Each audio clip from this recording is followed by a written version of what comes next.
can't believe how freaking blind I am from far away. Why does that thing keep popping up down there?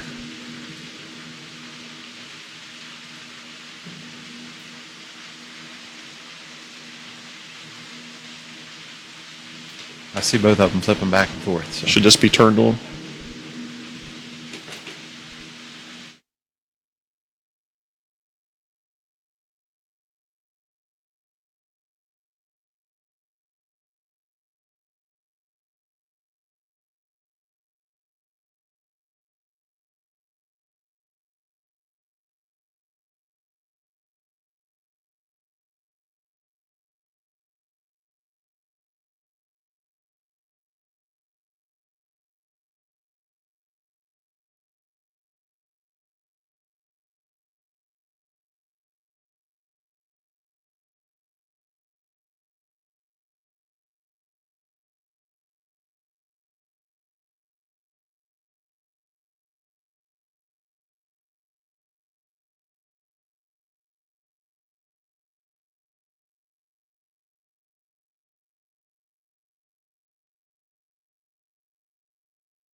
Live from the Man Cave in South Parkersburg, West Virginia.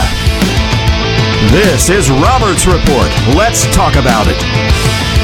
And now, the host of Roberts Report, Craig Roberts. Watch it all fall down around you now.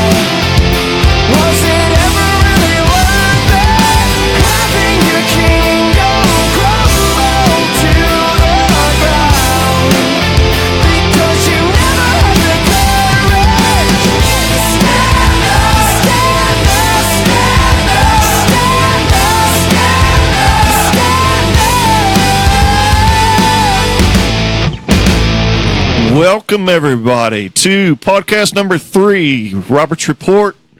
Of course, my co-host here is Scott Martin. Hey, everybody. And over here, we have a special guest with us this evening. We have Dave Buchanan with Buchanan Land Resources. He is going to fill us in on some of the oil and gas questions that everybody have in the Mid-Ohio Valley. So, Dave, let's go ahead and get out of here. Ready. Let's start off with the biggest question right off the bat. What the heck is going on with the cracker plant deal down at the GE plant where they used to be? Well, I think there's still a lot of uncertainty, due to the recent downturn in the industry. The industry is rebounding. It's not fully rebounded, but it's getting there. Just about like any other industry, when you have some instability, it creates hesitation. So another issue that they had was the cracker plant was a joint development planned by Odebrecht and Braxham. They are South American companies, and Odebrecht was having some internal issues as well as some issues in the homeland. I believe that even the president of Odebrecht, I think it was his son or somebody in his family, was like having some like very serious legal issues. So they pulled out of it altogether. So it's basically just Braxham now. Personally, I think that may be for the best. So they lost an investor, then, what you're saying, basically. Braxham was more behind it anyways. It was actually their idea all along. Yeah. They were the kind of the brainchild behind it and the driving force. So, oftentimes, especially in the oil and gas industry, if you don't always have the same vision, it can be difficult to move forward. So by just having one company with one vision, I think in the long run, it may actually be for the benefit. They still own the property down there, the old GE, Borg Warner, Sabic property. It's been cleared, as you know. Right. They've actually moved ahead with some of the permitting for the site. Not all of it. Some of the permitting has been on hold, but it's not been canceled, and I really don't think that it will be.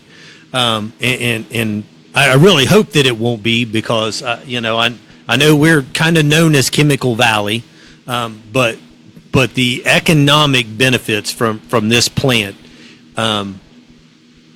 would be incredible for this area. So clarify that for me real quick, because I wasn't aware of that. So the Brazilian company does own the land already? Yes, they I didn't purchased know the that. land. Okay. Yeah, they purchased the land and have cleared the GE, Sabic, Borg Warner. It no longer exists. It's Okay. down to earth now. So you would never know. If you've been up Route 2 and saw where Cabot used to be on Route 2, is actually, I think part of that's got the Sistersville Tank Works on it now. But it's the plant, the old GE plant is gone. So what has to happen next to make it? I mean, are we talking about, do we need a comeback? Do we need oil prices to go back up? We really need to, and the oil and gas prices are the key. Ethane, and this is an ethane cracker plant. And that doesn't mean that it's just run by white people. What that means is that I thought it meant they were going to make Ritz, but no, unfortunately, they don't make Ritz out of plastic. But what they do is natural gas liquids, or NGLs, are often associated with this shale formation, like the Marcellus Shale, which is a big one. The Utica Shale has gained popularity in this area in eastern Ohio now. And what they do is they break down these natural gas liquids and to extract things out of them. One being propane is a common one we all know. As a matter of fact, there's a heater in this garage that runs off of it. Mm-hmm. One is ethylene, and ethylene is used in the manufacturing of plastics. And GE, Borg Warner, was really big at this. My dad would bring home samples of the pellets that they made. They would melt them down to make samples for batches. And GE, Borg Warner, did this for years. So this isn't new technology. It's new that we have an abundance of this product. So, having that plant will also trigger growth in that industry of manufacturing of plastics. Typically, they are always built in conjunction because you have the supply immediately available. Right. So, and it's my understanding that was actually planned as part of this cracker plant, was to have a production facility constructed around the same time to use the product. Again, there are other. I heard hint of that. I heard hint of, whatever they do there to help benefit, the plastics. And I mean, it's. And it's not, and keep in mind, we're not just strictly talking about plastics for cars. Like this is a list that I have of products that are derived from oil and gas. Most of these are specifically natural gas, but oil plays a part too. Artificial limbs, aspirin, bandages, car enamel, your car paint, cell phones, the plastic in your phones, keyboards for your computer, monitors, coffee makers, dashboards in your car. That was a big thing with Borg Warner. Right. They made the pellets that were melted down and molded for dashboards. Right. Deodorant, detergent, dishwashing liquid, eyeglasses, drive belts for your car, hand lotion, hearing aids, heart valves, artificial heart valves. That's something that's kind of close to me. Right. Motorcycle helmets, obviously very important. Parachutes. Plastic in general, propane, roofing materials like your asphalt shingles, shampoo, shoes, contact lenses, tents like the pipeline protesters stayed in when they were protesting that they didn't want a pipeline in. Their tents were made from products derived from natural gas. So something I would like to kind of know on, I guess, around fuel. I mean, it's kind of a double-edged sword, I guess, wouldn't it be, if we want the cost of oil to go back up to bring the jobs, but we want to have to pay more for our gas tanks, which kind of sucks. You're going to have to. There are no free lunches. I mean, granted, though, it's pretty cheap right now. Not that I want to pay any more. Granted, you're right. I'm in an industry where I actually am okay if I'm paying $3.50 a gallon for gas, because that means that things are good at my job, Right. and that means my job is secure. So I'm not as worried. I'm more worried when gas prices are cheap that I'm going to be able to keep the job that pays for my cheap gas versus having the job that I can afford to pay for the expensive gas. So Now, what about this? I mean, it kind of it's a different subject, sort of, but the pipeline thing the whole debate over that. I mean, more pipelines mean more oil, and obviously the supply demand. Well, the How's it problem, gonna- the problem is moving what we can produce. Yeah. Like in the Buchanan shale, which is in North Dakota, Montana, I think maybe partially South Dakota. I know North Dakota and Montana. Right. They're actually is a big oil field. Okay, but like in most of these fields, it is also a natural gas producer. However, natural gas always has to be in a pipeline. That's how natural gas is delivered. Oil can be trucked out, delivered to tankers and trains, and there are multiple methods to deliver oil. But natural gas always has to be in a pipeline. They do not have the infrastructure for pipeline, and they are having issues getting pipeline agreements for the natural gas. So basically every well that's drilled there, the gas is just burned off at the site. Those wells are flared 24 hours a day, 7 days a week. Oil, on the other hand, a lot of times if you can get the pipeline infrastructure in place, it's more economically feasible once it's built to move it through pipeline, but it's not a requirement. Longer distances, heavier amounts, larger amounts of oil, yes, a pipeline is the way to go. If you're talking about 10 or 15 wells in one area, you truck the oil out, you get it to a place, usually probably a boat or train yard, where they'll load it on a barge or on a train and move the rail. But if you're talking about huge amounts of oil, like in the Buchanan in North Dakota, that's an extremely large amount of oil. That's a huge oil play. I mean, it's a big one for the continental United States. That kind of it's easier to move that oil in pipeline. Same with the Trans-Canada pipeline, which is moving oil. Majority of the oil is from the Canadian oil sands. Right. To move that volume of oil by rail or by truck would cost a fortune, versus once the pipeline is built, the pipeline's in place, you have maintenance to it, but you're not paying any additional transportation at that point. It flows through the pipeline. So that's why they're looking at that for transportation reasons. Have the transportation methods in the area changed that much from what they were, let's say, 15, 20 years ago? I know Ohio Oil Gathering pretty much had a monopoly on the area. And most of those are shallow, independently owned wells, smaller operators. They're not the Chevrons or Gulfport or Chesapeake. No, that's what I meant. Like people who like newly fracked wells, are they still basically trucked and oil is trucked out, gas is pipeline. Gotcha. So and they do most of the wells. Not all of the Marcellus wells produce oil, and the ones that do aren't by any means considered gushers. I see.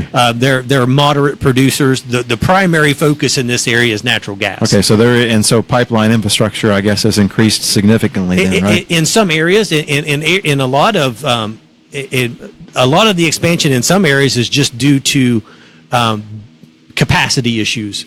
The infrastructure there, this state is littered with pipelines, and a lot of them aren't built to handle the volumes that we produce now. I see. So you're having new ones being installed just to handle capacity, not strictly because of a lack of infrastructure. It's just the infrastructure didn't have the capacity to hold. So, but once this stuff is in place, it's there, and we don't have to do it any longer.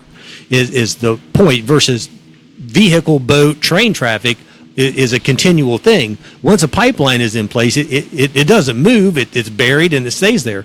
They do require maintenance, yes, but it never deviates from where it is, and it keeps a lot of vehicles off the road as well. So, with your knowledge and experience, what exactly, if this plant ever gets up and running, what kind of an impact would that make to the Mid-Ohio Valley? Well, initially, you're going to have hundreds of construction jobs. I mean, hundreds. That's going to be a huge facility, and these will be all skilled positions. So you'll have hundreds of construction jobs, then you're probably still going to be looking at, several hundred, if not close to 1,000 permanent jobs to run the plant. And then you're going to have the spillover businesses that develop, most likely at some sort of a plastics manufacturing plant, which again will be more construction jobs, which will lead to, once the plant's completed, more permanent jobs for the plant. And then just like any place else, when you see that kind of development, you bring new people into the area. So your housing sales will go up. Your real estate market will flourish. Your businesses will flourish. You'll have more people going to your restaurants, more people going to your Kroger's, your Walmart, Target, if we ever get one. It's a trickle down effect. And if you go to places like, I worked in Bradford County, Pennsylvania, which is on the New York state line. The county seat is Towanda. It's about the size of Marietta. And I rented an apartment there. It was a lady who owned a dry goods store in downtown Towanda. She had 5 apartments. Prior to the oil and gas industry, she rented those for $200 a month. I paid $1,200 a month, and I was her cheapest tenant. Yeah. And you've seen these hotels going up like crazy that are all freaking empty hotels, right now. The Holiday Inn, the Sleep Inn, the Marriott Town Center are all oil and gas driven businesses. Well, the two in Caldwell, I know they built the 2 in Caldwell. That are sitting the there Comfort empty. Inn and the Days Inn. Yeah. That Comfort Inn, the newest one, was right when the boom right at the hit. end. Yes, that's when they were kind of a little too late to the party. But it'll come back, and it will. And a lot of those were pipeline jobs. And field services. Most of the landmen who do what I do, we do stay in them, but we're not always long term anymore. A lot of these companies are trying to hire people that are more local, so they don't require the hotel stays. But a lot of your field service guys still use the hotels. The fracking crews, when they bring them in, usually from Texas, they will take up usually a whole floor of a hotel, if not the whole hotel, depending on the size. That work is coming back. The rig counts are going up.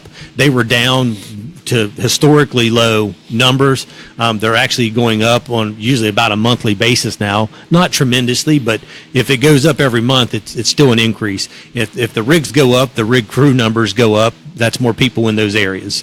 So Ohio is rebounding just as well as West Virginia. So those hotels will recover, and they'll get their business back. It'll just take a little bit of time. Now, if we get the cracker here, or can any of the plants in the area use the byproducts from that Kraton? Anybody like that? I don't know. I know Solvay would use them, and Solvay is actually, remember, if any of you have heard of the Shale Crescent Group, they're a group of manufacturers and business people in the Ohio Valley, West Virginia, Western PA, and West Virginia.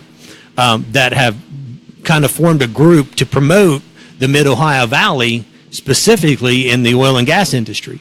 And Solvay is a member of that group. So GE, Borg Warner, I know, would have been a big company to use, derivatives from the oil and gas industry. Shell, Kraton, probably so, I believe. Yeah. I'm pretty sure that they do. I don't know specifically about this plant and where they are now, but I know Solvay does and would be somebody very interested in this, I'm sure. I'm going to guess that DuPont probably, they're petroleum based. Yeah, I mean, so, bulletproof vest. Kevlar. A lot of there are, like I said, the list I read was a partial list. That was by no means everything. I mean, contact lenses that I wear. Yeah. Oil and gas industry. I mean, there's so many things at this table right here that wouldn't be here without oil and gas. I mean, they wouldn't be here. It's in the new business that would spring up because of this is the thing. You when you have that in your pocket, it's just like it's a resource that you can use to draw other businesses in. So, you can even get into, the technology fields. Half of everything that's in these laptops has a connection all the way back to that 4-inch hole in the ground that we drill. So, and this is where not only this Shell Crescent group, but our state government has sorely lacked the foresight to capitalize on this industry and make it what it could be for this state economically. And they are completely missing the boat on this. I mean, in Ohio, if you manufacture a car in Ohio by a car manufacturer, GM, Ford, whatever, you're required to make a certain percentage of your cars ethanol vehicles. Why are we not requiring manufacturers to sell a certain percentage of compressed natural gas vehicles in this state? Is beyond me. We should have compressed natural gas filling stations littering the highways. They're 25% cleaner out the tailpipe immediately. Yeah, I think they started to try to do that a little while back, and we won't have any environmental rules whatsoever within the next 4 years. So. I mean, they, but this is on the government to seize on this. This is what we elect them to do. I'm not trying to make a political statement. I'm just saying that regardless of what the party is, that this is an opportunity that just fallen in their lap. So on the comments, Melissa Buchanan just said we have a rally on Tuesday for this. Can you tell me about that? Yes, actually the energy companies, EQT, Chesapeake, Chevron, they are having a rally in Charleston at the courthouse in Charleston to promote energy jobs. It's free to attend, and I think I know the web address is on Buchanan Land Facebook page, and I think that I put it on the website, and I thought that I had it written down here. I know it's on our Facebook page, and you can go there and you can get tickets for free online. They send an email. You just print them out. The only thing it'll cost you is your gas to get there, and there'll be industry leaders there to help promote natural gas jobs in the state, in industry. Melissa, if you want to put the link to the Buchanan Land Facebook page right there in the comments, you can, so everybody can see that. Yeah, Thanks. I can. And we'll, I'm as of right now, I'm planning to attend. The company that I work for sent an email out and asked us to if we could. But this is, like I said, this is something that it was dropped in our laps, and instead of treating it like a burden, what can we do with it? How can you're seeing there's Moundsville, Marshall County is getting a natural gas fired power plant. Mm-hmm. The coal plant that was up there the whole time, the whole 6 years I worked in Wheeling, is gone. Mm-hmm. It's dismantled. They're building a brand new natural gas fired power plant. The people who used to work in that area for us are going to be back there working, acquiring pipeline right of way. So you're putting people back to work. They're going to acquire right of way to feed the gas to this plant, and it'll be, I couldn't even tell you how much cleaner it'll be than a coal plant, but it's an enormous amount of cleaner energy and more energy. Pretty much one of these Marcellus wells that we drill now, the gas production from one of them could supply enough energy for this entire town. So that's just one well. Yeah. There's over 140 wells in Brooke County, West Virginia that have been drilled. So, to get that amount of energy from solar or wind, I mean, you would have to remove most of the houses in this town to get panels and wind turbines in here to create the energy. So, an abbreviated version of, and I have to say abbreviated version, we're going with this. If a person approaches you, or let's turn it around. If a person is approached by somebody in the oil and gas industry and says, you know what, we want to drill on your land, what do they do? Well, if they're in Wood County, contact us through Buchanan Land on Facebook. We have a website, BuchananLandResources.com. There's email or phone numbers on there. Shoot us an email. Go to the Facebook page. If you're in Wood County, I want to know if somebody's contacting you. I really, I don't work in Wood County, so I don't know when somebody's out there knocking on doors unless somebody tells me. Right. If you're anywhere else, if you're in West Virginia and you're watching this, you can still contact us, but the first thing that you should do is research. That's the first thing that you should do. You've got a computer, even your smartphone, your iPhone, your Android phone, whatever, can probably get you. There's websites out there like GoMarcellus.com, which is a landowner based group. It's an online forum where you can, go specifically to your state, Pennsylvania, West Virginia, Ohio, and even down to the county in which you live. And you can see if people are being contacted, what are they being offered, things along those lines. That's the first thing that you should do before you even really go much farther with that landman that contacted you. I never tell people absolutely don't go to an attorney. If you feel you need to, then go. The issue is, especially in this immediate area, most attorneys aren't oil and gas attorneys. They're not familiar with the oil and gas industry and what comes along with that. They're good at law and they're good at contracts, but that doesn't give you knowledge in the oil and gas industry. Right. And that's what you really need to know what you need to do with an oil and gas lease that's presented to you. So do your research online. If you're going to look for an attorney, then try to find one that by doing your research on Go Marcellus or there's another one that escapes me right now, but you can find these online and find out who these people use for an attorneys. And in these areas, at least some of these attorneys have some experience. Most of them still kind of do the same things over and over again.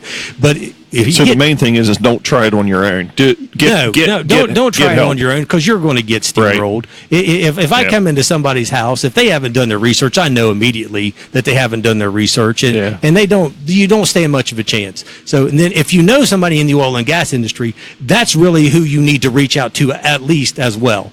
Talk to them. If you still want to have the attorney, that's fine. But if you know someone in the oil and gas industry, or if you have the ability to contact somebody like us, reach out to them and say, hey, this is what my attorney said. Does this make sense? Right. If I'm not trying to lease you, I don't really have that much of a dog in your fight. So I can tell you, your attorney should ask for this, or your attorney's not doing you any favors by doing. And I have seen attorneys actually do more harm than they've done good. And you can't tell the landowner that, because they're trusting the attorney that they're paying a lot of money to versus the slimy oil and gas guy that's there to try to steal their minerals for nothing. Yeah. And in the end, they actually some of them have seen that, gee, he wasn't lying. My attorney kind of screwed me on that one. And I've dealt with people directly who actually, again, I'm not saying never go to an attorney. I'm just saying if you don't have one who knows oil and gas and who, when they talk to me, doesn't understand what I'm telling them, then it's not benefiting you as much as you may think. So it seems like to me the amount of people getting approached now for oil and gas leases has also significantly increased as the bottom has fell out of the pricing. Is that fair to say? It decreased is what I meant to say. It did. It decreased significantly for a while, and it's starting to rebound now. Yeah. There was most of these companies are kind of set now. The land grab is over. These companies have a big amount of leasehold. Well, that was the next question. Is the amount of property bought up saturated at this point, or in certain areas, yes. In Wood County, no. Okay. It's not. Wood County is a relatively good-sized county for West Virginia, and there are some existing leases. Cabot did a lot of leasing 4 or 5 years ago. Pentecote did some leasing in southern Wood County. Those leases are probably about up. They weren't really going to do anything anyways. So in certain areas, yes, the land grab really is kind of over. There is still leasing to be done, but not as much as would be a new area like Wood County. Is it looking the same way on the other side of the river? Ohio, yes. A lot of these areas are pretty leased up now. It's been pretty heavy competition for 4 or 5 years. Again, like Washington County still has some kind of room to grow. They're like Wood County. They do have a lot of old production, but there's still some acres that could be leased. And if the market continues its rebound, areas like that will start to get some attention. So, and we'll see people starting to frack again soon. They still are, not on the scale that they were. But I'll tell you, this speedway right down here at entrance to the 5th Street Bridge. I'm almost every day I drive by there, I see the brine trucks refueling there, pulling in. I told my wife about that the other day. Well, and I see them going up and down Route 50. If you ever go out Route 50 East, you see them all day long. That's an indication that they're still operating. Yeah. So when you stop seeing those trucks, that means that things are really bad shape, and they're actually starting to pick back up now. I see them and again, I see them in town a lot more than I used to. So I know the activity is pretty strong right now in that regard. So that's a good sign. So we had a comment from Christy Koger. She says that exit 83 of I-77 in Dover, there's a station that sells CNG, compressed natural gas. Yes, there are some. There's not enough, in my opinion. Oh, yeah. And I really think that there's a market there that's being missed. And all this talk of green energy, electric cars, solar. There's on our Facebook page. I uploaded some photos to a photo album. It says it ain't easy being green. The old Kermit the Frog saying. And green energy often gets a free pass on a lot of things. People don't look at how did we get to that green energy, like your electric car that's full of lithium batteries. If you've never seen a lithium mine, you're in for a rude awakening if you think that car is green energy. It's not only that; it's the disposal of the lithium is an absolute nightmare too. And not to mention that's an electric car, and the primary delivery for electricity is copper wiring. Mm-hmm. If you've never seen a copper mine, you're in for a rude awakening if you think that's green energy. Yep. Again, I'm not against electric cars by any means, but if we just call something green energy, it seems to get a free pass, and it doesn't get the scrutiny that a fossil fuel would get. Yeah. I always hear about the emissions at a Marcellus drilling site. What are the emissions that take place when you all have all this equipment there and you're fracking those wells? I never hear anybody ask about the emissions at a 5,000 acre wind farm being constructed, because I'm here to tell you there's a whole lot of big equipment to put in a wind farm. When I worked in Bradford County, they put a 5,000 acre wind farm on Armenia Mountain. And yes, they had to deforest 5,000 acres of mountaintop. It's that, and then if you look at any of the protests that happen over wind farms, you see a high number of birds are killed, bats are killed. Yes. As a matter of fact, we had to stop pipeline because of bats, a species of bats that live in trees. I didn't know that at the time.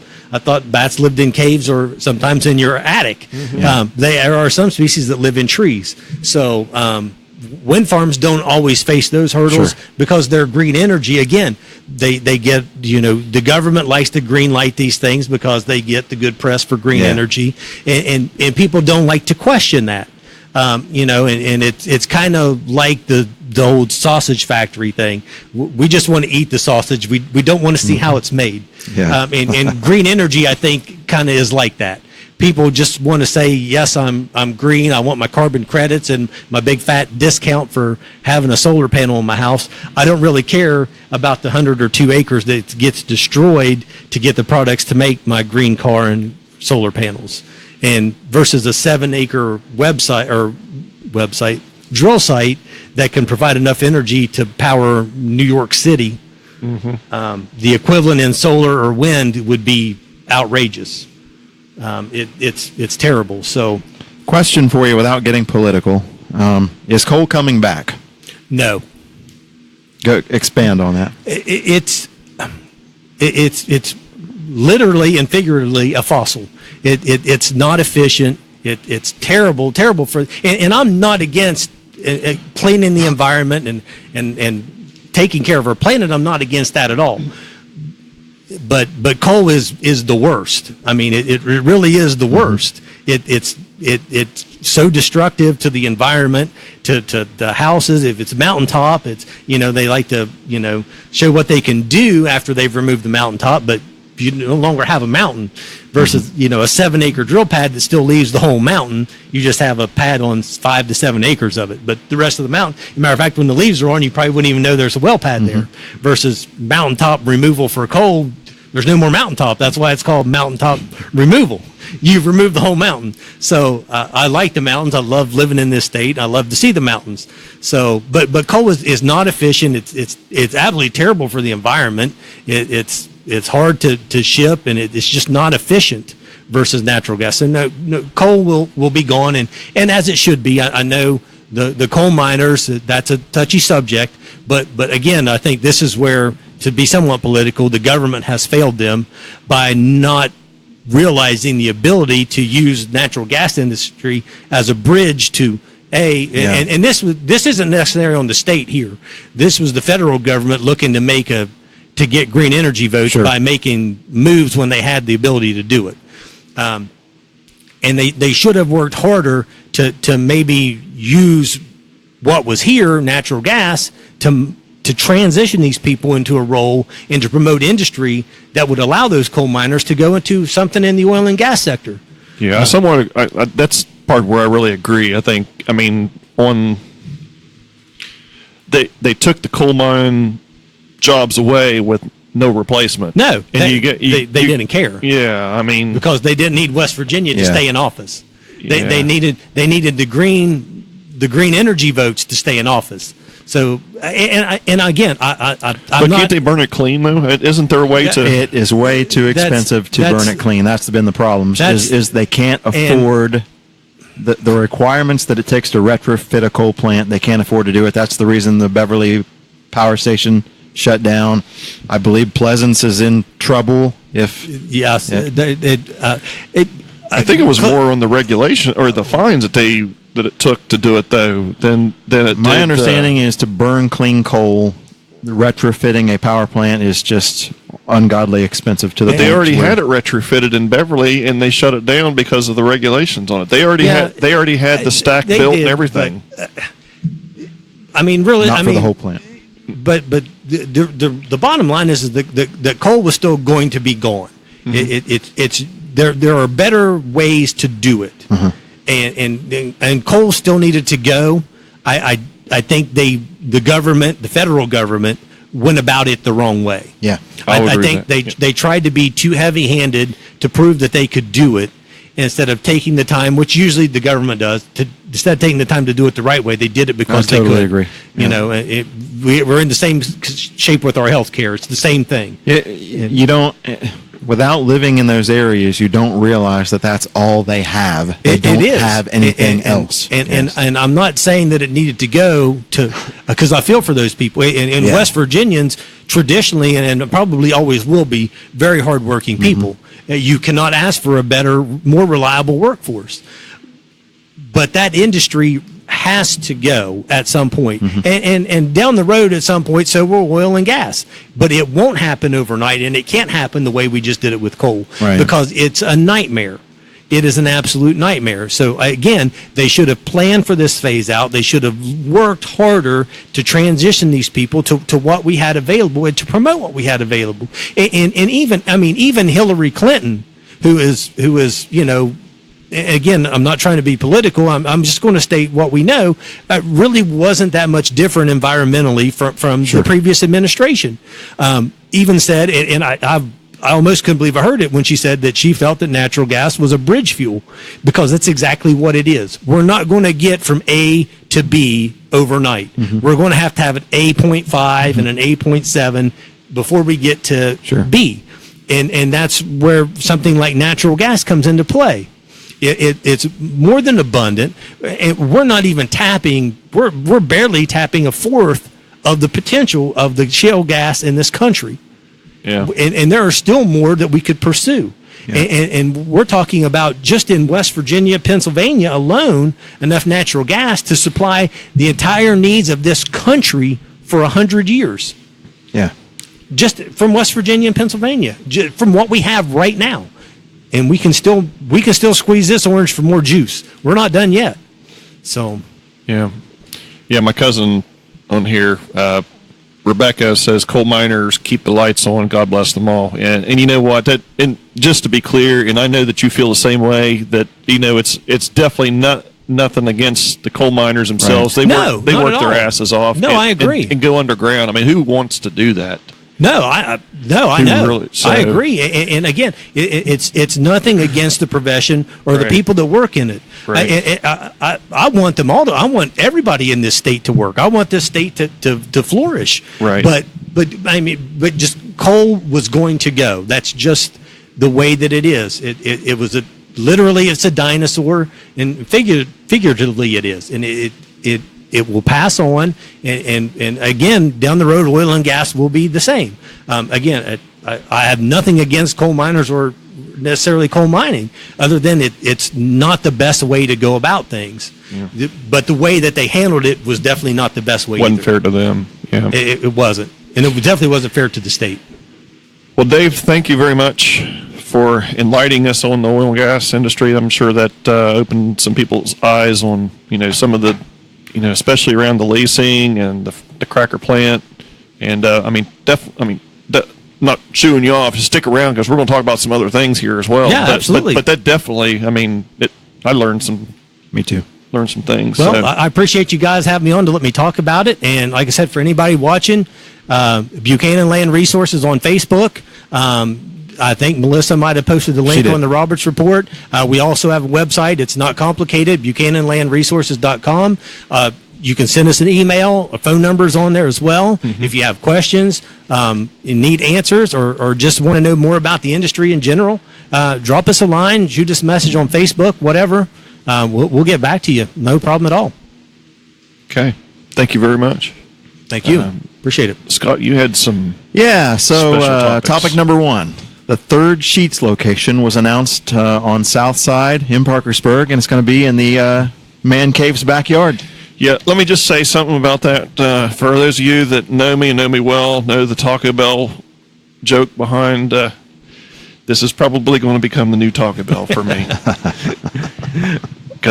Because I can get over here. I can get down here in my bathrobe, or you don't have to cross or deadly traffic or anything. Yeah, no kidding. I can just walk right over. Like, matter of fact, what I'll do is I'll go over here. I'll walk over to Planet Fitness, work out. Then I'll go over here and get one of these low-cal meals from the Sheets place over here. Yeah, tell me how that works out for you. You're going to end up, you will never lose another pound. I'm telling you, what do you weigh right now? 209. If you weigh 209 when the Sheets opens up, you will never lose another pound again, I guarantee you, because it's all just going to even out. Exercise for calories. Yep, I have to agree with that. But I'm excited, though. I mean, I'm ready for the first. I'm tired of seeing all the speedways and all these other. It's time for another company. What I love about Sheets, and I don't understand why more people don't do this, is being able to walk right up to that kiosk, and when I punch a sub, it comes up pickles, lettuce, onions, tomatoes, and I just go tap, tap, tap, tap, tap, and whatever I want is exactly what's on my meal, and I just love that. My wife does too. She loves Sheets. You know something though, that what's going to change though, because a human punches that button now, but for some reason or other I still go through the McDonald's or Wendy's drive-through, and just the other day I'll be daggone if I didn't have to go back after my medium fry that they had to put in the bag. A human still got to stick it in the bag. You get that less than you did in the 80s though. I think, or at least I think I do. Less mistakes? Yeah, I think I do. Especially on the ones where you see them tap it up on the screen. Yeah. Usually, like with McDonald's, I couldn't even tell you the last time they forgot something from me. In that regards, yes. Yeah. But coming from a guy that worked at McDonald's and Burger King both, I can tell you right now that if we would have done half the things that's going on now at a fast food place and the drive-through, we wouldn't have had a job. I mean, we would have been fired or written up or something or other. And I just think the accountability in these places, even though, and this is the thing, all your jobs are important. Whether you are in fast food, I always say that. Whether you are picking up garbage, whatever, somebody's job is important. The accountability is not there these days, and it's not just at that level. It's at a lot of levels. Sure. People are afraid. But, Sheets. Back to Sheets. Love the Sheets. Speaking of that, I overheard a conversation last night at the fights that Marion Tenants is going to be gone, and they are widening the road and putting in a turn lane out here just because of the Sheets going in. Any way they can improve this traffic coming down here, this is a God bless cluster. them. I mean, you've got Blizzard Drive, Pike Street, Guyon Road, and Rayon Drive all funneling in to this section of Pike Street, and it just bottlenecks. These turn lanes that they put out here are useless. You get about 3 cars in them, and they're backed up to still single lane traffic. So I live in Ohio, and I avoid that area at every cost. The way, like if I'm going to go to Cracker Barrel or I'm going to go to Walmart or Kohl's, what I do is I take Corridor D to Route 47, take the interstate into Mineral Wells, and go the back way. because it's a that's mess. how much. Especially at the holidays. Yeah. It's a just total train wreck. You know, sometimes sometimes if I'm coming from that direction, heck, I'll go up the interstate, and if I'm going to Walmart, I'll go out there and go across and go to Walmart. If you come out, you can forget turning left if you're not at a stoplight, man. No, you're exactly You can forget right. turning left and going back toward Parkersburg. You're exactly right. They talked about putting a roundabout out here at one point in time. I don't know if that's still true or not. I mean, I don't know. I don't know if people in this area can handle a roundabout. Well, let me tell you, if they can do it in Morgantown, which has the worst West Virginia Oh, my drivers God, no in the kidding. world, No then kidding. if Morgantown can do it, then Parkersburg can, because Morgantown is a disaster to drive in. And I'll say the same thing. Athens put one in, and Ohio University. I mean, I guess any big college has horrible drivers. Well, it and, had to throw them off because usually yeah. you have to stay in the right lane in a roundabout. So Right. Ohio drivers probably got thrown off Yeah. by that for a while because there wasn't a left lane to hold up. And then they put 2 of them in Logan, where you turn off to go to Old Man's Cave. Okay. And I think what happened there was I think there were federal funds to build roundabouts, and I think that's why a lot of people were doing it. I don't know if that still exists now or not. So it may or may not happen. Yeah, I don't know. What else you got? Okay, topic number 2. Okay, so a couple weeks ago I mentioned the MOV What's Happening Facebook page. By the way, if you want to get on a page where you can find out exactly what's going on in the MOV, Mid-Ohio Valley, in news that you don't get on WTAP or from the News and Sentinel or from the Marietta Times, check out the page called MOV What's Happening.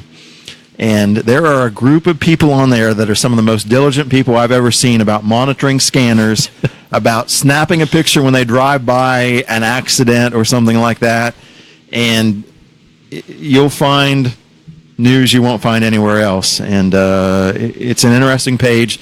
I did talk to Terry Taylor, who's one of the moderators there and founders, and she did ask me to tell everybody they do talk about more than overdoses on the page, because that seems to be the topic of the year here in the Mid-Ohio Valley is about overdoses.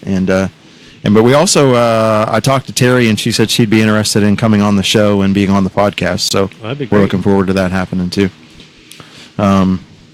Regarding that, another subject I had, and I thought we would talk about this, is this week the city of Parkersburg arrested the first person ever for selling drugs, which resulted in an overdose death. And the person, I believe the name was David Armstrong, was charged with murder. And Chief Joe Martin said this is something we've been wanting to do for a while, and it's something we plan on doing more often to try to help clean up the drug habit. So kudos to Parkersburg. Put the hammer PD. down, man. I mean, agree. there's no better medicine than enforcing the law, quite honestly. I mean, and man, you got to be hard on them.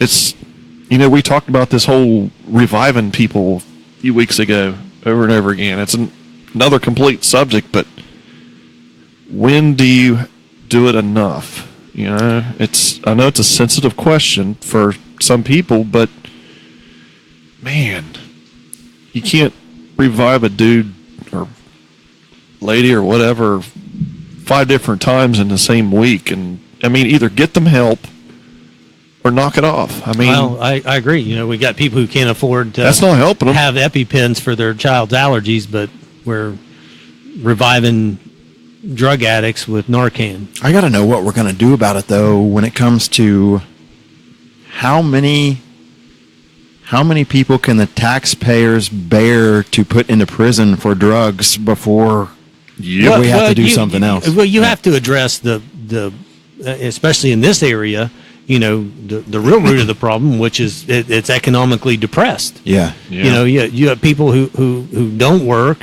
who can't find work.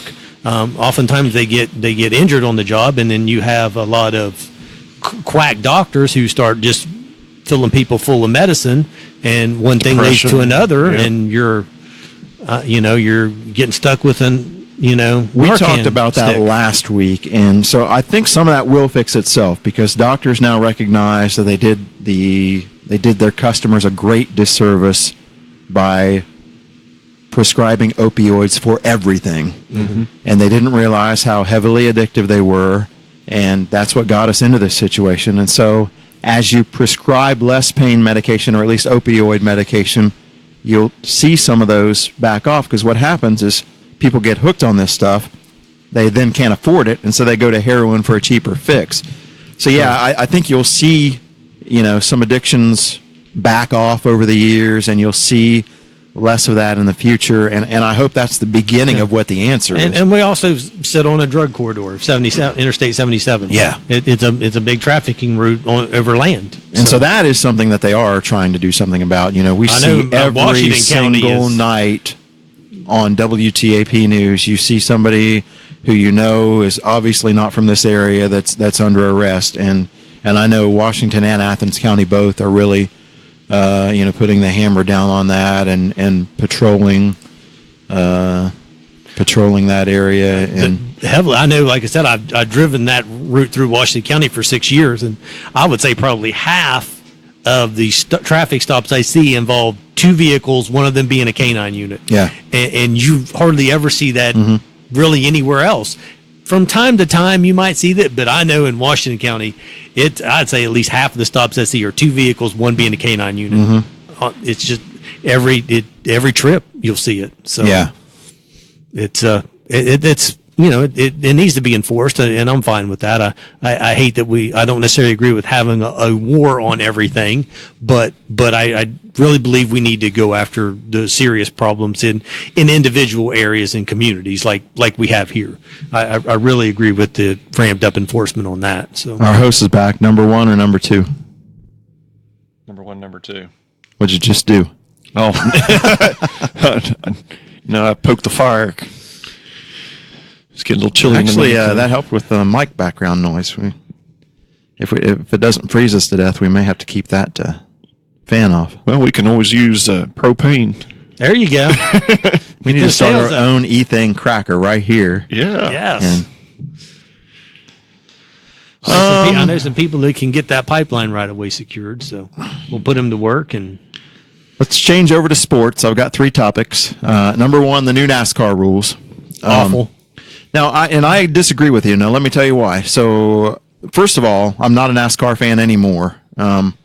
When Jimmy Johnson knocked off about 5 championships in a row, that pretty much soured me on it, and I stopped watching.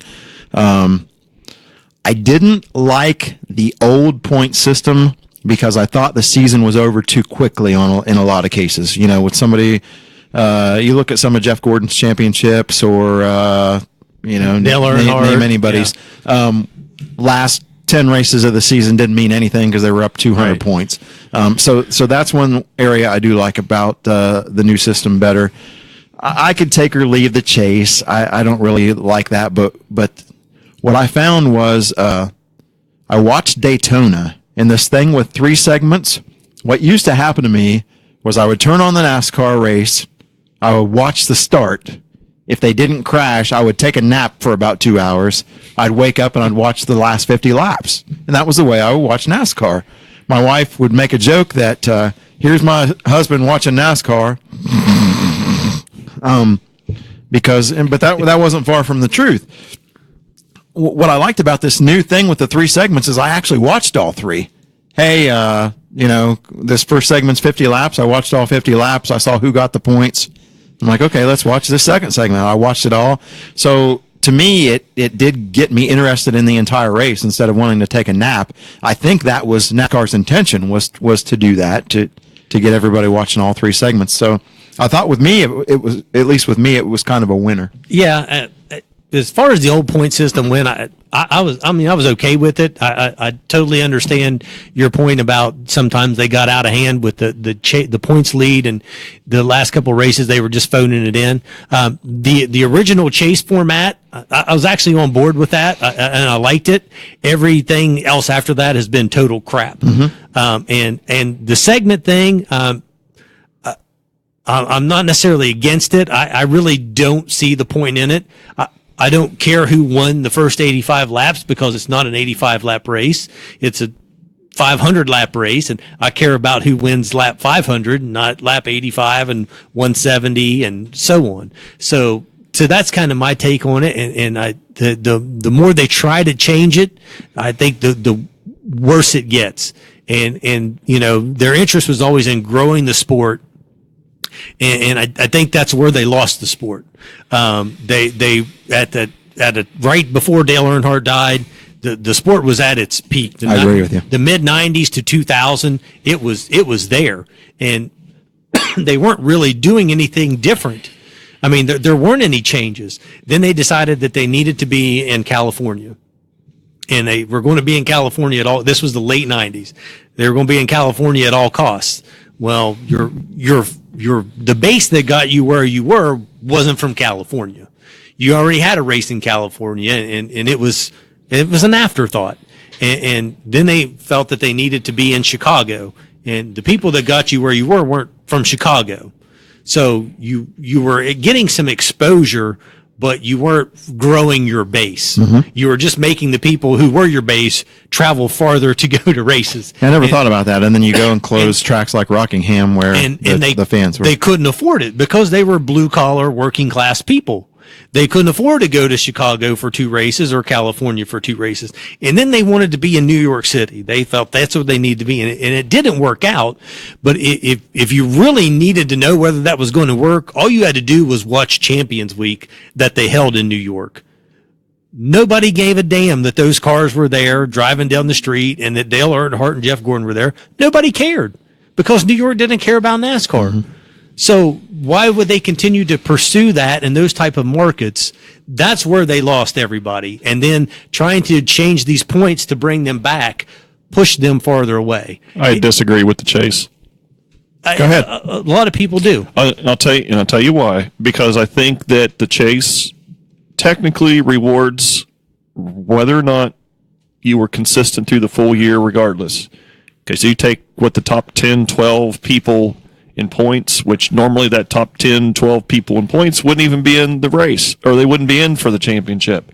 I think that if you are good enough to clinch the championship 2 races before the end of the season, they're trying to make it too much like football. Yeah, and NASCAR's not football. And that was the correlation that they made. It was to make like other sports. Right. And and it's not. And for the most part, their fans felt the same way. It's not those sports. And between that and then the car of tomorrow, which, don't get me wrong, I think they had to do something around safety. Sure. Okay. But they really knocked out the little guys, the Wood, the Wood brothers out of the building their cars in the barns and the Petty Motorsports. Yeah, I mean, the independent car owners, Ricky Rudd, things like that. Sure. It has went completely from a mechanical thing to an engineering thing. Yeah, it's all engineering and that's driven. all it is now. Yeah, it's engineering driven. And so that's my opinion. I see what you're saying there. For me, I was in broadcasting so long that I always think like a broadcaster, and so when I think of the 3 segments and basically what the 3 segments does is it gets everybody to watch all the commercials. That's really what it's all about. Yeah. You're watching that first 50 laps where you would normally take a nap. You're actually watching the laps. You're watching the commercials, and that's probably what they care about is making you watch those commercials. Because if you're at the track, it doesn't matter. You're watching the race anyway. Right. But, all you have to do is, all any of them people in NASCAR have to do is look at the stands and see what they're doing is not working. Track attendance is way down. Track attendance is way down. I mean, you can buy tickets to Bristol now. That was unheard of in the late 90s. That is correct. You were in a lottery. You couldn't. Yes. You had to be in a lottery, and you get lucky. I never even knew anybody who got them that way. You had to get them through a scalper. Yeah. So, back in the day. Yeah, and never mind. It's just, and I tell you, I think most of the fans that they lost that's not feeling are the old school people that watched the Dale Earnhardts and the Jeff Gords back in the days. I think the only way they'll, I don't know if there's any fixing it other than you say than to just bring it back to the South. You bring it back to the South. I think they need to focus on what got them where they are. The roots, yep. The problem is it may be too late. But the other thing you have to fix is Hendrick and Roush can't win every championship. You got to find a way so that the little guy can compete, and that's what people in the South want to see. There are ways to do that NASCAR that have been brought to NASCAR over the years, and they ignore them because they always felt that they knew best. And it's to the point now where clearly they don't. I mean, and that's how a lot of them got into. I mean, like Jeff Gordon, a good example. We talked about this the other day. He started out in go-karts, midgets, and and a lot of them started on dirt tracks, building their car. Sure. In a barn. So I don't know. Anymore, it kind of reminds me of pop music. They're just looking for that perfect package to peddle to a sponsor. Yeah. Instead of that perfect talent that sponsors will want to come to because they get exposure. They want that prepackaged, skinny jean wearing, I've heard sponsors are New down country on that. listening to. Yeah, I mean they want that certain, and NASCAR is a different sport. It can't be treated like the rest, right? And it can't be, and it doesn't work. We see that now. What else did you have?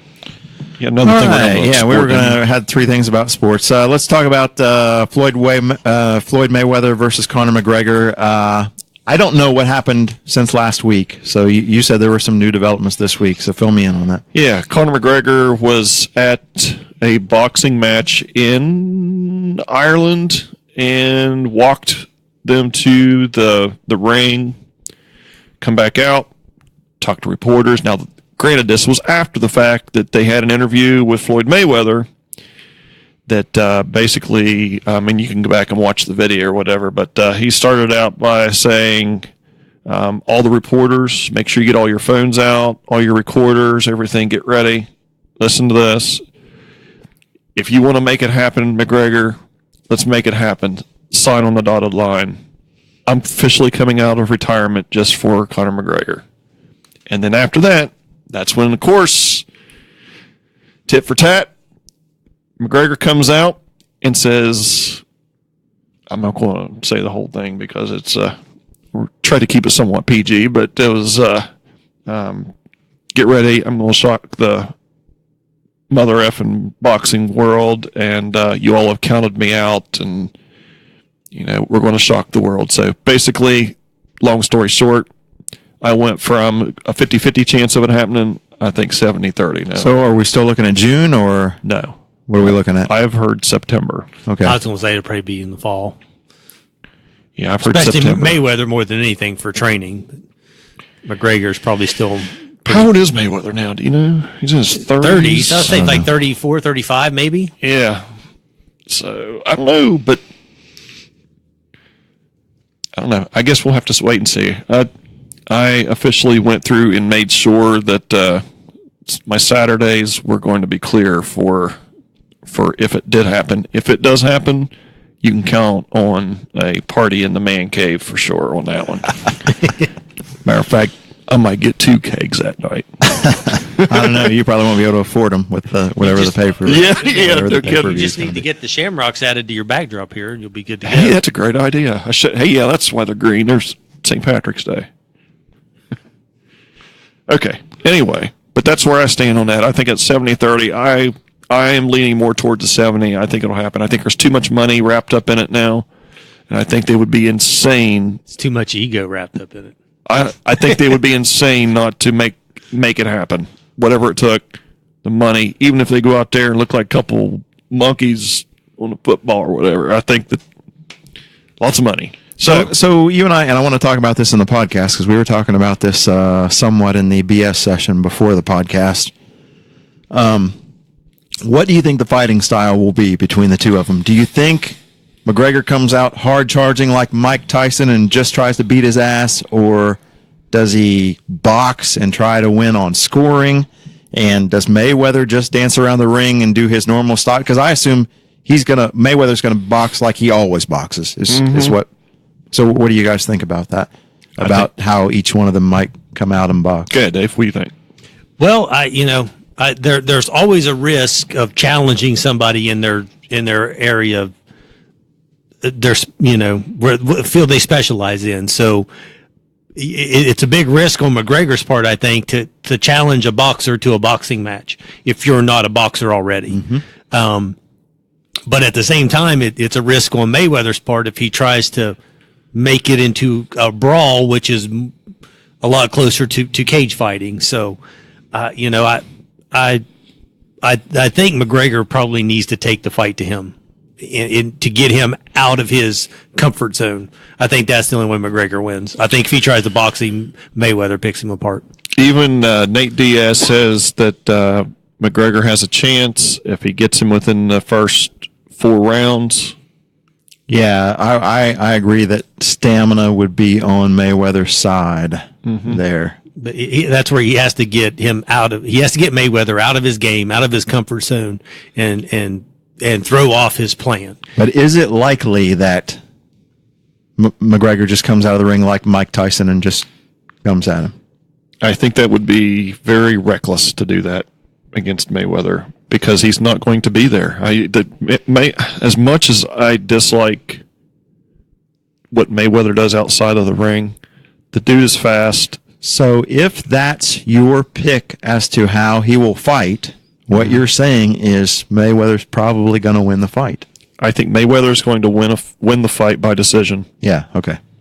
Yeah, because obviously if McGregor fights that way, I think it's Mayweather's style. I think he'll kind of basically run from him and avoid the engagement and get.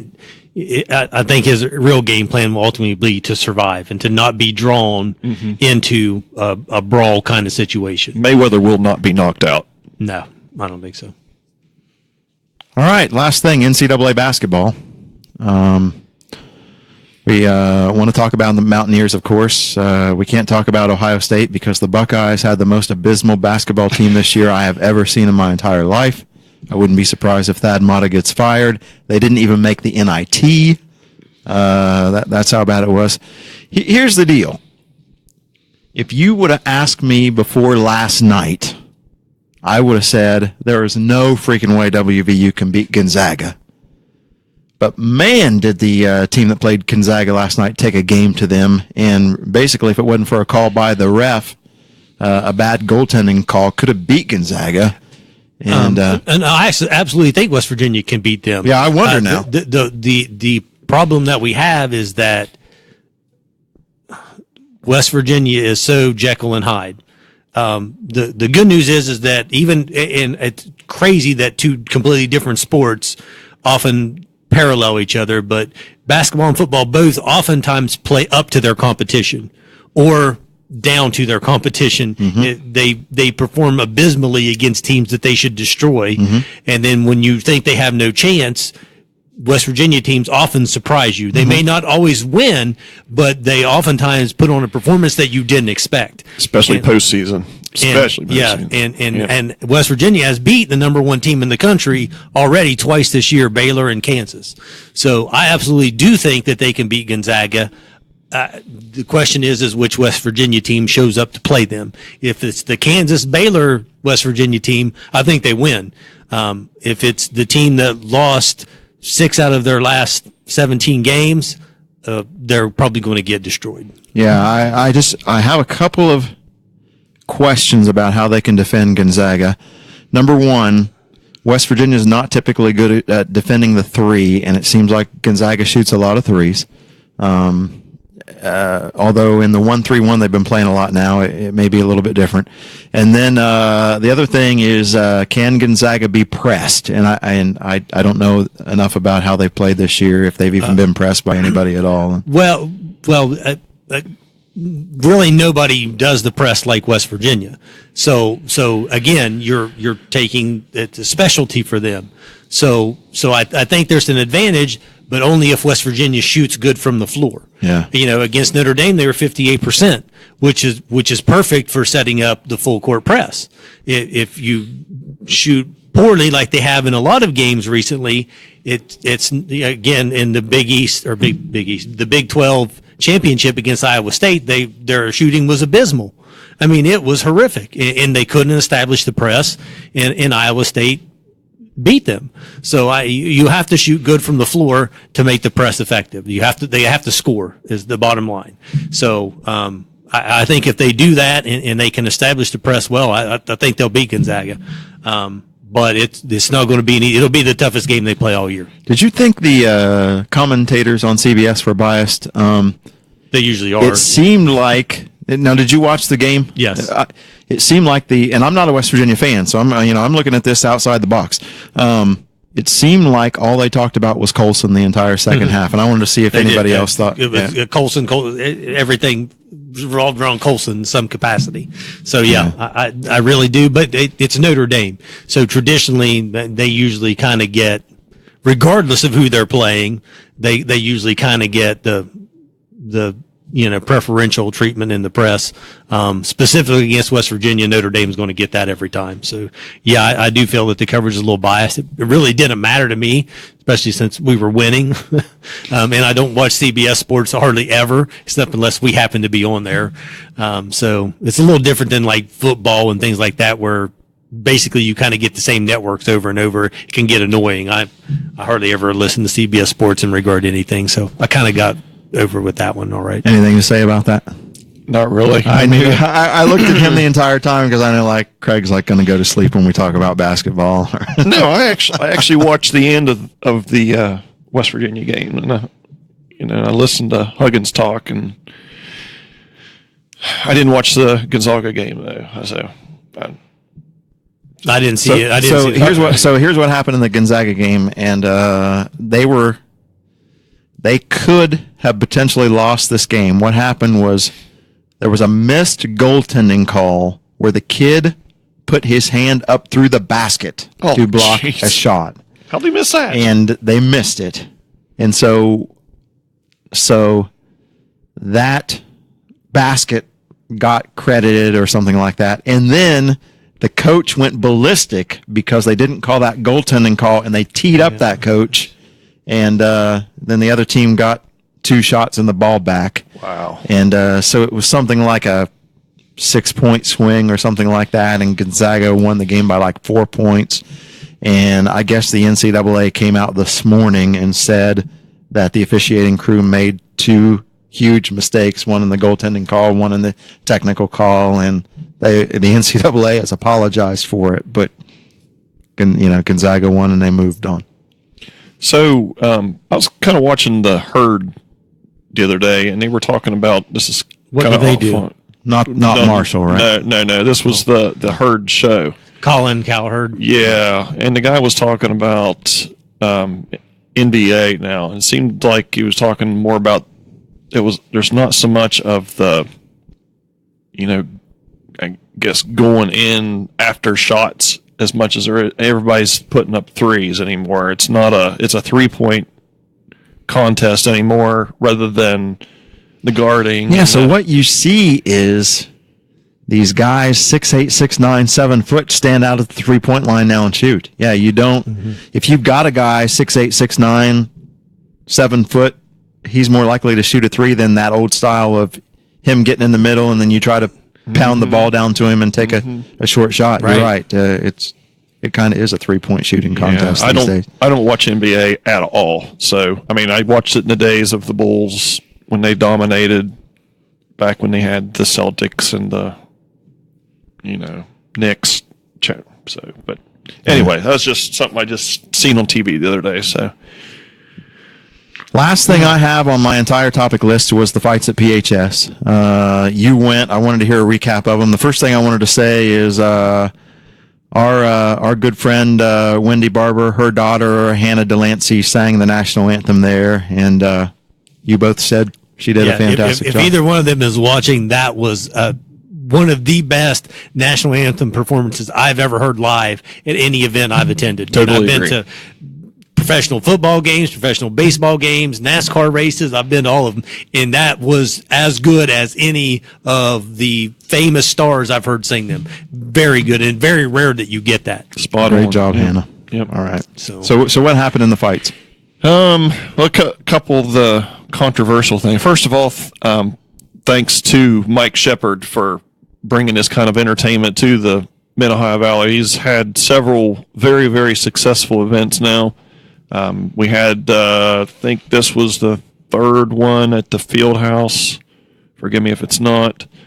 Then we had one outdoors there last year, which was very cool out here at the old dugout. Which, Mike, if you're watching, we need another one of those. It was cool because we had. I know a lot of people don't like the whole beer thing or alcohol or whatever, but it does make for a better evening for adults. So I thought PHS sold beer at the events there. None of them, the boxing, none of that stuff. They don't sell beer. Okay, I didn't know that. No, and that's cool. You know, it's cool. So you can't sell it in the field house then, right? I didn't know that. I don't think you can, but I know for a fact. I mean, I think for family reasons, I agree with that. It was awesome seeing all the kids out there, and it's I totally get that and I agree with it.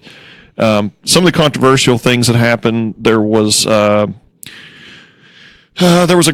girl fight, which was the one girl was kind of tall and the other one was sort of short, and the tall girl pretty much leaned on the shorter girl the whole entire fight. I didn't see much technical to it. She was barely standing up, and that ended up being a draw, didn't it? No, it was a split decision for the tall girl, and whoever her coach is. That's right. Whoever her coaches are for not utilizing those 8-foot legs that she had. Good Lord, that was a total waste of talent. I mean, that girl's legs were as tall as the opponent she was fighting almost, and I'm like, man, you have all kinds of weapons in those things. And she had strong legs. I mean, when she was on her back, she was flipping that other girl around with her. But that was kind of it. Yeah. And I mean, they really need to work on her with that, or a good coach would. And man, she could be lethal. She needs to work on her wrestling. Yeah, big time. Man, with those legs, man, she would be bad news for a lot of women around here. Yeah, I mean, don't criticism here. You know, obviously I'm not a MMA fighter, but just from watching it, you know, that's what I get from it. So, but that was one of the controversial ones. There was a couple, knockouts that were just insane. The second fight, man, was... Oh, man. Forget what his name was, but, man, he just got clocked. I mean, you see the fights on TV gets the lights put out. This dude got the lights out. He hit face first on the... He was a sack of potatoes, I did see that one. It was like somebody flipped a switch, and he just... I saw the highlights of that on the news, and it was an outright knockout. We were talking before the show that he was out longer than the fight lasted. Wow. The fight was like, I think, 1:27 seconds in the first round, and that guy was on the mat for about 5 minutes before they even got him sitting up. It was a true knockout. Yes. I mean, he was out cold. And then the very last fight of the night was very controversial. Dave and I sort of saw different sides of it, and I think some of the people there saw different sides of it. My opinion, I think, and I might get in trouble here, I don't care really, but I think that I don't think Donnie Miller won. I didn't either. I really didn't. I think that he took, I mean, the dude's tough as nails. I mean, he's a great fighter, but he come in there, and I honestly think the youth didn't this time. The guy had long arms. He was able to push Donnie off and get he had longer arms, and he was able to. Yeah, and it looked to me like Donnie couldn't get into him cleanly. Right. Anytime he got in close, he was taking 2 or 3 to the top of the head every time he came in. Yeah. And that's where I thought the difference was. I think those were scoring with the judges, and I think that made the difference. You know, and like we always say, though, you know, if you don't want it to go into the hands of the judges, no, take care of business, because you never know which way they're going to go. You never want to leave your fate in someone else's hands. Yeah. They may not see it the same as you. Yep. Seen a lot of UFC fights that Dana White disagreed with. And sure. So, but, yeah, somebody needed to take care of business, and it just didn't fall into Donnie's hands. And hats off to the guy, man, because that whole family is obviously a boxing family. His kids actually fought earlier in the night against each other, which was an exhibition. They did a very good job. It was a very entertaining night, and again, thanks to Mike Shepard for putting this entertainment on. It does the Valley good to have something different to do than, you know, get drugged up. By the way, the woman of the house has spoken. Missy Roberts has finally commented and said it wasn't the last fight; it was the next to last fight. Oh yeah, you're right. You're It right. was the She's next last right. fight. She's right. My bad. Yep. And that's how much controversy there was in that one because nobody even watched. She last woke fight. up from her nap just to say that. Yeah, I think she's off work now. So Yeah. Oh, by the way, I know you said you weren't going to be able to make it, but if anybody is interested, April 22nd Yes. is McNeamer Gary Wolf 2 at the PHS Fieldhouse. I heard about this. So my buddy Joe Painiff is one of the fighters, Yeah. and I work with him. He works Good in guy. IT, Very good guy. where I work, and he was telling me it's like the 20-something anniversary of their original fight or something like that. And then J.R. Dowler is on the undercard, 2-time Tough Man winner. It's going to be Joe Buskirk or John Buskirk. Thanks who he's fighting. Buskirk. I know it's Buskirk. Person. Yeah. But yeah, April 22nd at the Fieldhouse. So if anybody is a boxing fan, McNeamer or Gary Wolf, that'll be a good fight. Both of those are going to be, barn I burners. think Joe may fight that night too, if I remember right. I I don't was know. talking about that because he said his next fight's in April at the Fieldhouse. I'm pretty sure that's it. So Yeah, and Mike actually has another fight coming up here pretty soon, out of state. Let me see here if I can find that here. He is still a very active boxer inside and outside of the state, and I can't find it right now, but here it is. He is boxing James Lights Out Tony. James Toney. Yep. On May 13th, it is not Indiana, Eastern Michigan University Convocation Center. wow. So anybody looking for a road trip to see James hometown- Toney. James That's pretty Lights cool. Out Tony. He's old school. Yeah. So this is going to be a good fight for Mike in Michigan. So anybody want to take a road trip, go up there and support the homeboy. Awesome. May 13th, championship bout too. It's for I'm sorry, it doesn't say here. It just says a championship bout. So, but he's still very active. I don't know if anybody noticed last MMA fight that Mike Shepard had, but it actually was the last one. It doesn't matter. A couple fights ago, actually made it to UFC on Fox. Yeah, the last MMA fights at the Fieldhouse. Was that the one it was? Yeah, the knockout. Yeah. Spinning roundhouse. Yeah, spinning roundhouse. Yeah, that was incredible. Awesome. Yeah. Mike did that. Is that what you're Yes, saying? yes, I missed that. Yeah. The fight went, what was it, 14 seconds or Yeah, something it was like that. It wasn't very long. Yeah, it was amazing. I was really disappointed that Raymond Davila didn't get to fight last night. His opponent didn't show they up. had one no. no-show. Remember that. Yeah, he didn't show up, and that sucks. I mean, I don't know. I hope it was because the guy was sick and just didn't get chicken and not show up. But Raymond is another up and coming guy. I would safely say that he's going to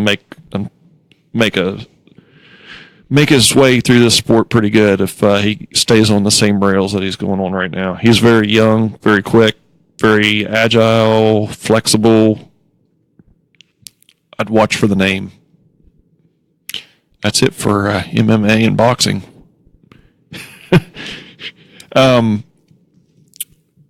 Binges. You were going to talk about binges. Oh, yeah, you wanna yeah, hit yeah, that yeah. one up? Yeah, sure. You got time? So I come up with a segment that I'd like to do off and on here on the podcast, and it's what are you binge watching?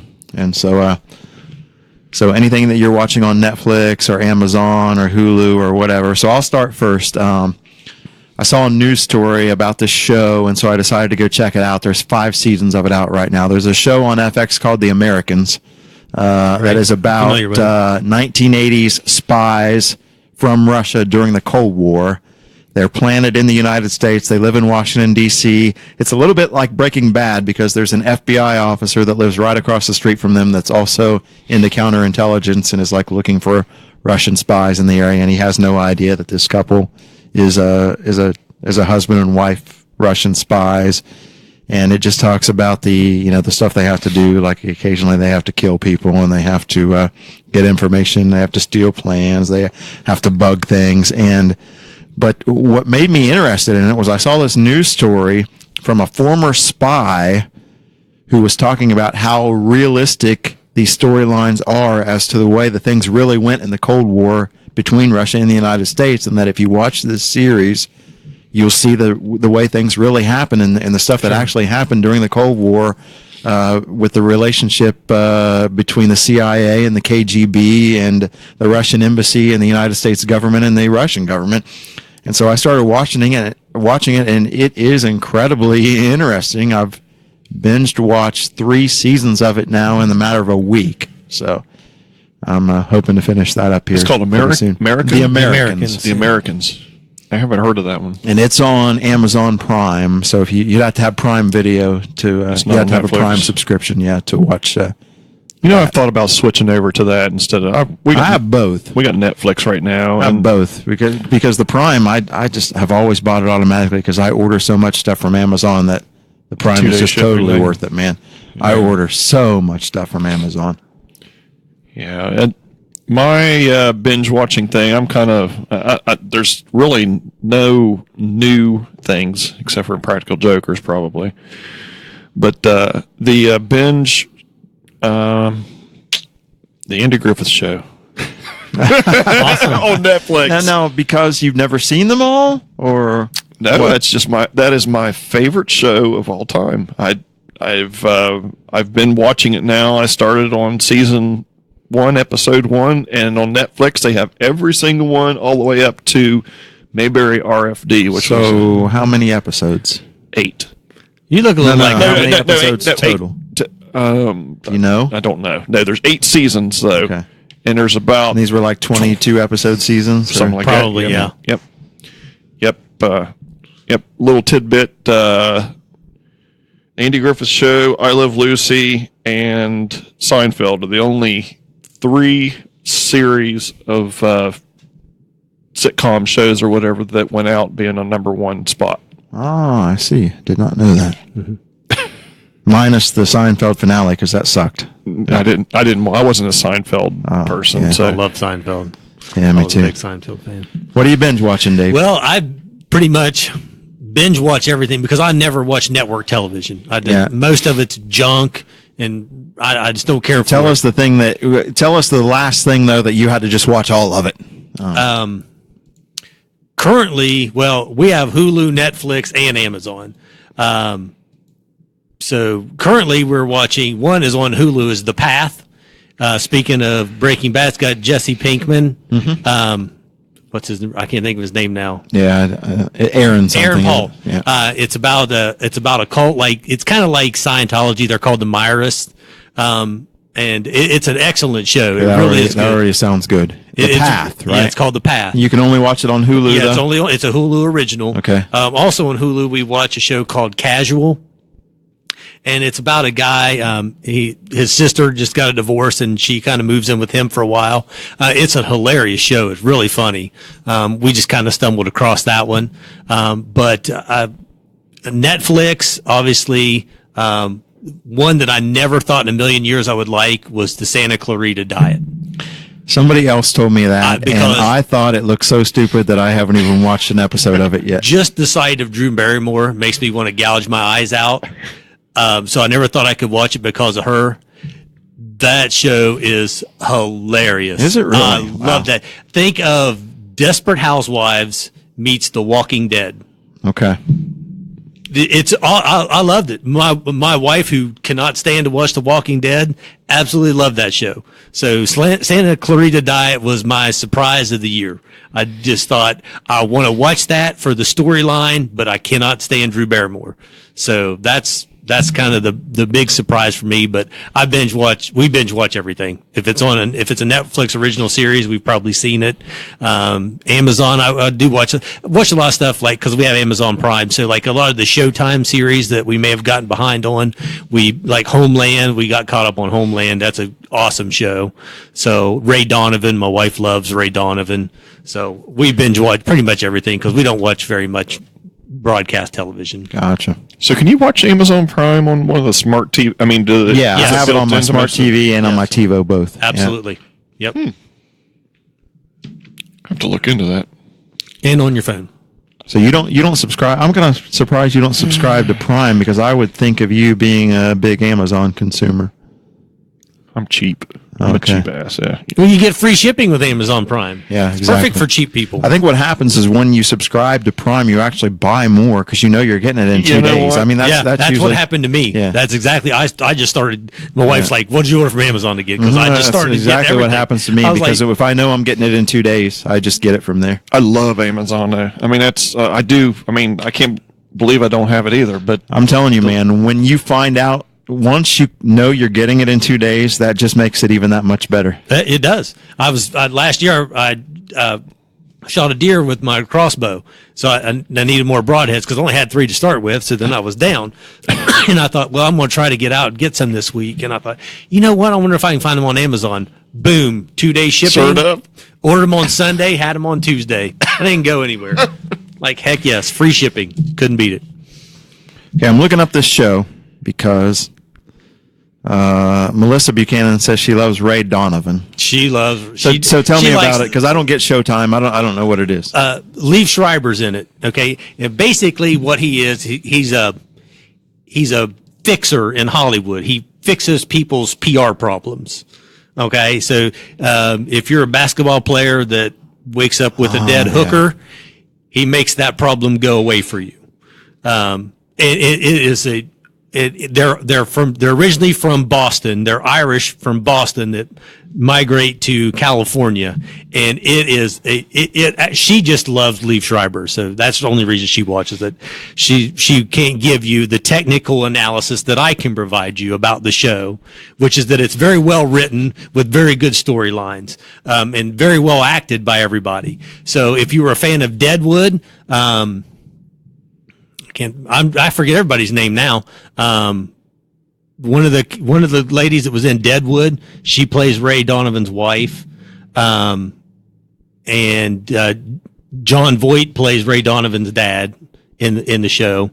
And it's a great show. It really is. We watched the first episode and she was hooked immediately, and I thought it was good too. So, you can probably get that on Amazon Prime, if I'm not mistaken. What's the dash button? Oh, if you're on Amazon, you know what a dash button is? Oh, is that where you can reorder something? Yeah, you order for a specific So what do you product. guys have one for? We have one for toilet paper, dog treats, and I think that's the only two we have. So that's the right other now. thing. You can get this button from Amazon that's a Wi-Fi button that whenever you press it, it automatically reorders that product. You just press the you button. set it up. You order your toilet paper on there too? Yeah, free shipping. Yeah, but how do you stop somebody like you're a little kid from pressing it or something like Well, that? I don't have that problem because we don't have little kids. But the smart thing would be to put it somewhere where they can't reach it. Okay. It comes with a little carabiner, or it's got an adhesive strip on it, so you can stick it. And do you configure Amazon as to You use it what through the Amazon app. But you configure Amazon as to what gets ordered when you Yes. press it, like what Yes. quantity or you have to set it up. So you go through and you look for, like, our dog treats. We get him the we get him the pepperonis that are sweet potato and beef. And then you go online and you go on and you select the size that you want to get, like it's a 25-ounce bag, and that's what you set it up for. And if you have an Amazon Echo in your house, you can just say, Alexa, reorder dog treats. Once that's set up, it will reorder the last thing that you ordered. So do you have an Alexa? And we also have a Google Home as You well. do? I want a Google Home. I got an Alexa though, because Do you like I'm it? kind of like him. I was too cheap to buy the Home, so I bought the Amazon Dot, the $50. We actually have an Echo Dot. It's not set up yet, but I got one of those for my nephew.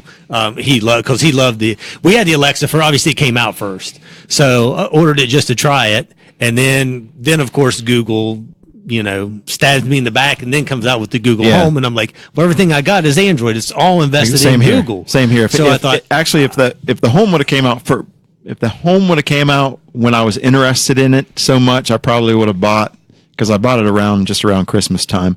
But the other thing is I need more than one. I've got mine in my bathroom right now because that's what I got, is to listen to stuff when I take a shower or brush my teeth or something like that. Sure. And so now I need one for other rooms in the house. Development wise, the Echo is light years ahead of Google Home. That will change. Google Home will probably surpass Echo. Yeah, I agree. Just not soon enough for me. So I've got Echo on this table, Google Home on this table. Google Home can do things that Echo cannot do, but Echo can do way more things. So Missy, it sounds like we need another new toy. And $50, man. That's all. I've got an Echo Dot in my house doing the package. If you want one. $50. I'll sell it to you for what I paid for it. It's never been opened. I know. Rogan has one of those. He was in there doing some kind of cooking or something rather in his little Irish outfit there yesterday, and he said, "Alexa," and he named off some song, and that's the thing, man. Is you can tell it play any song and it'll just play it. and the cool thing is, if I buy any songs for my DJ business, I buy through Amazon. So. And I'm not even talking about that. I'm saying it will stream any song, whether you bought it or not. Oh, you really? just say, Alexa, play something just like this by the Chainsmokers, and it just plays it. Yeah. But yeah, if you bought it on Amazon, it'll play your whole library. Wow. But it will literally play anything that it has in the Amazon library. It'll just stream it to you if you just say the name. And it'll work with if you have smart home stuff. Like I've got Philips Hue lights, smart lights, could turn them on and off. If you've got like a smart locks, like August smart lock or a Ring doorbell, it can work with those. So there's a lot of, and again, with ordering things, you can set it up with your Amazon to if you've ordered, like we have the dash button. All I have to do now is say, Alexa, order toilet paper. The last thing that we ordered in toilet paper, it just sends it, bills my account, I'm done. Don't pick up a phone, anything. I'm going to be in trouble.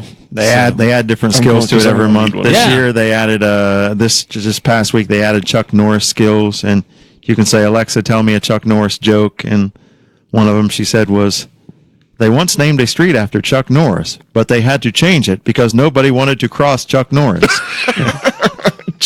That's horrible. And so you can ask her to tell you a joke. You can ask her to tell you a dog joke, and she'll do themed ones. You can facts about things. Yeah, facts. I'm already trying to talk her into a Roomba. That is where Google Home is better than Alexa, because Google Home has access to Google and Google's infinite database of information, where Alexa has to have a lot of development from third parties and skills enabled and apps fed to it. Google Home connects to Google. So information wise, Google Home really exceeds Alexa in that regard. So ideally it's best to have them both then? Well, that's always my thought. I got to tell you, man, though, and I've been trying to tell you this now for months. We don't sweep our house ever because the Roomba does such a good job. We literally only sweep our steps. That's it. That's how good of a job that freaking Roomba does. And I change the dirt bin on that thing every day and just take out cups and cups full of dirt just every day. You wouldn't be surprised. You'd be so surprised that mine is set up to sweep all 365 days of the year, and every day there's a half a cup full of dirt or something in that thing. I mean, you wouldn't believe how much dirt is in your house, how much that thing picks up, and how much you don't have to do any sweeping anymore once you have one. Now, again, if you got dogs crapping on the floor or something like that, that might be a problem. I don't have that issue. Do they make a 4-wheel drive Roomba? But I love dog the thing. piles. And we literally don't sweep at all, like I said, unless it's time to sweep the steps. Huh. But they're expensive. Yeah, well, I did notice that. And I just bought Myrtle Beach plane tickets, so. What you Well, you can always just leave Missy at home and get the Roomba. Oh, so see, I didn't realize that. So you are going to Myrtle Beach. When you said it was cheaper to go to Vegas, I thought that meant you were skipping Myrtle Beach and going to Vegas. That's not the case. He's doing both. Okay. Yeah. Okay. I thought you meant that you were just skipping the Myrtle Beach and going to Vegas again or something. No, we'll always go to Vegas. Okay. But To be honest with you, man, there are other beaches I'd rather go to than Myrtle. Though. And we're going to be changing after. I this prefer year. Outer Banks. Gulf Coast of Florida. Panama City is amazing. I haven't been there yet. I've been to the Gulf, but it's been Sarasota. We went to Clearwater 2 years ago. But I haven't been up at the top where they say that the water is more Emerald clear. Coast. Yeah. It's beautiful. I got some pictures I could show you. We went there, stayed there for a week in 2012 in Panama City. And the water is beautiful. The beaches are beautiful, and it's a really nice area. But what we discovered on a tour a few years ago was the 4x4 beaches of the Outer Banks, where there are no roads. You just drive up the beach, and they have the wild horses. Yeah. And man, I love that. We stayed there. I've never been there. I'd like to go. Oh, it's fantastic. It's like going back in time. Our next one's going to be one of them all-inclusive things. I've already made up my mind. Yeah, we're going to do that again this year. If you can get that kind of a deal. Yeah, I mean, $750 a person with everything included. You don't have to buy a single thing. Right. Yeah, you easily spend on food and alcohol or whatever else you buy that much. So, yeah, I figured that we'll still go to Myrtle Beach just because it was part of my childhood and part of a tradition, but it won't be the holy grail that it's been in years. Southern West Virginia, as it's also known as. Yeah. I mean, hell, they used to have a pizza place down there right on the boardwalk. Yeah, Mike did. Yep. So, but anyway, what else you want to talk about? I don't have anything left. Well, what about you? I had a thing here from last week. Let me see if I...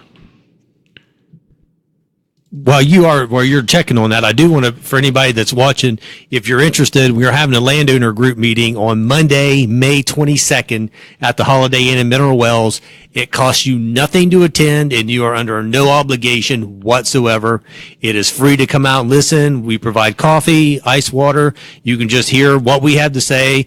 I talk about the industry, what's going on. I try to explain things that are involved in leasing, what happens after you sign the lease, what's going on in the area, and what that means for you and what that means for the industry. So May 22nd, Holiday Inn, Mineral Wells at 7:00.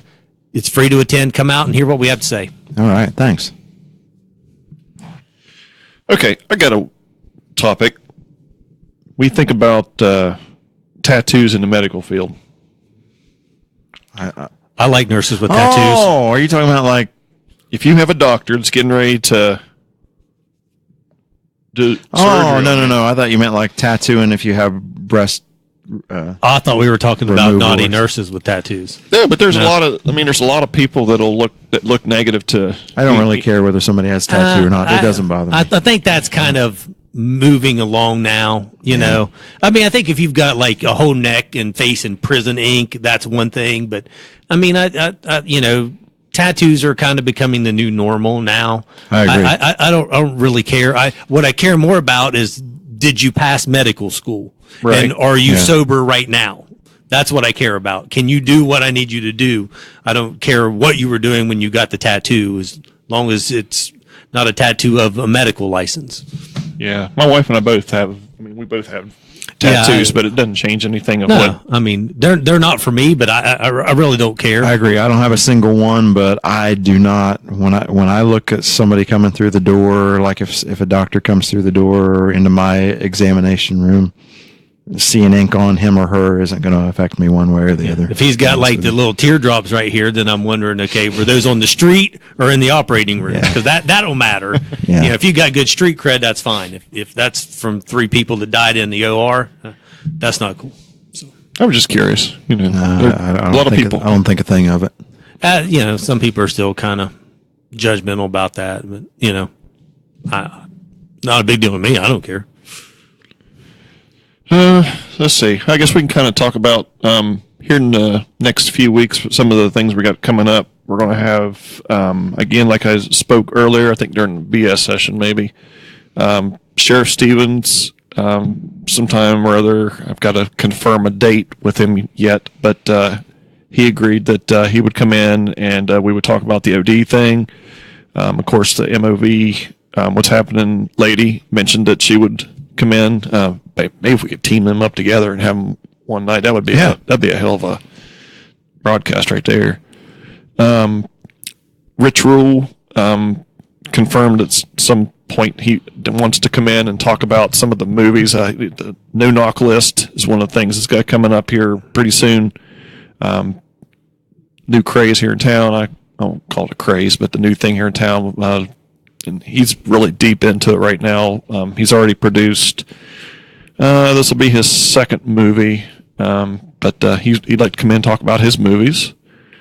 And we got a guy that wants to come in and talk about veterans. He's supposed to let me know Thursday if he can be here next week. So lots of things coming up. 2 comments from both of your wives. One of them says, "You have set our Echo off 3 times now." I was going to mention that you have to watch, like with TV, especially when Amazon Echo commercials come on, then they'll say Alexa or the Google Home will pick it up. So you've got to watch those with TV because they'll pick that up and it'll turn them on. So. And then Missy says, "Quit giving Craig ideas." I knew I'd be in trouble.